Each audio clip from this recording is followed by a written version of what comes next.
Hay ideas que, al ponerlas en papel, se vuelven, bueno, peligrosas, tan poderosas que se convierten en una verdadera amenaza.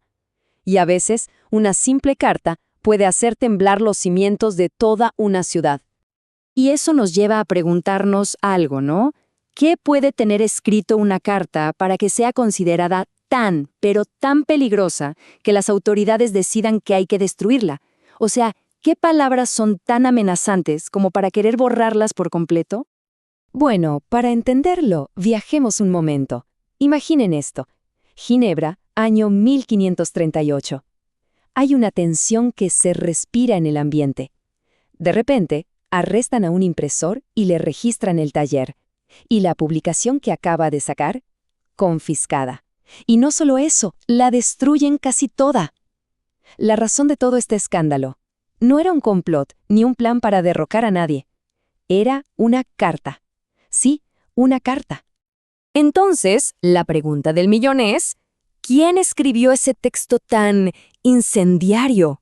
Pues bien, la respuesta nos lleva a una figura fascinante y, para su época, increíblemente polémica.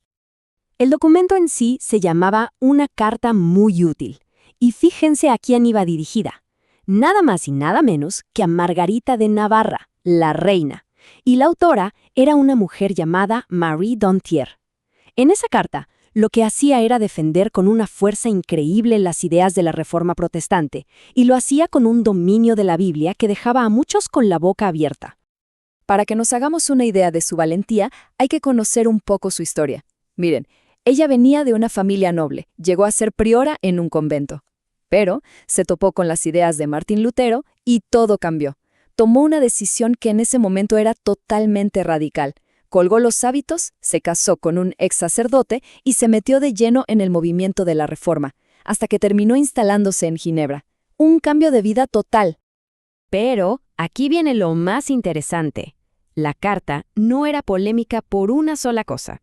No, era digamos una especie de triple amenaza para el poder y el orden establecido de la época. A ver, vamos por partes. Amenaza número 1. Defendía a capa y espada la teología reformada. Número 2. Atacaba de frente y sin pelos en la lengua a la Iglesia Católica, acusándola de esconderle las escrituras a la gente común.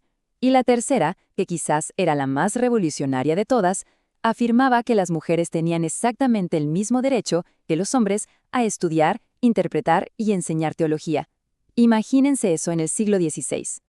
Y para que no quede duda, escuchen sus propias palabras. Son potentísimas.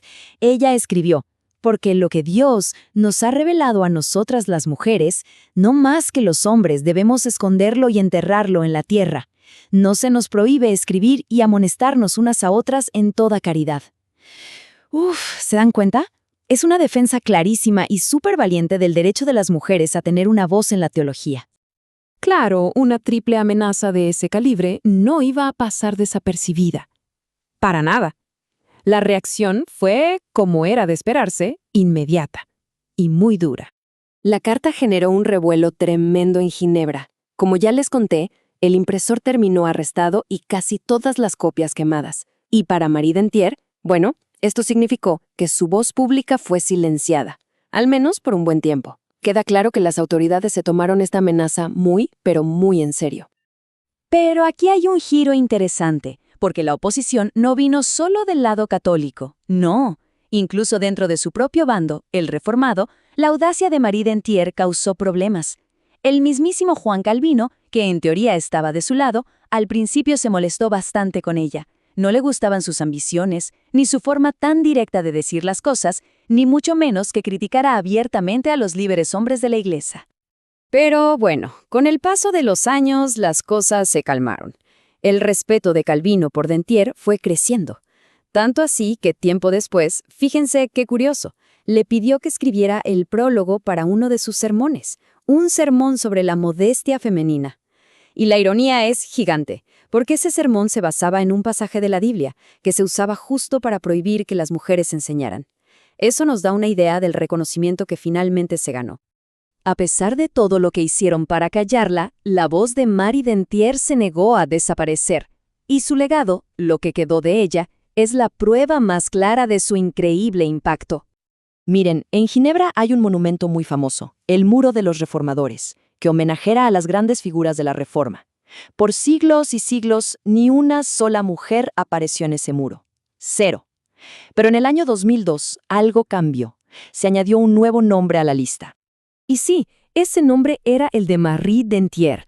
A día de hoy, ella es la única mujer homenajeada en el Muro de los Reformadores de Ginebra.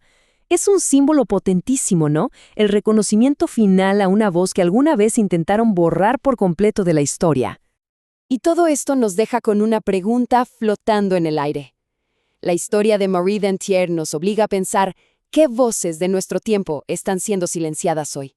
¿Qué ideas están intentando apagar que quizás, solo quizá, dentro de unos siglos sean celebradas como las de una visionaria? Una pregunta para reflexionar, sin duda.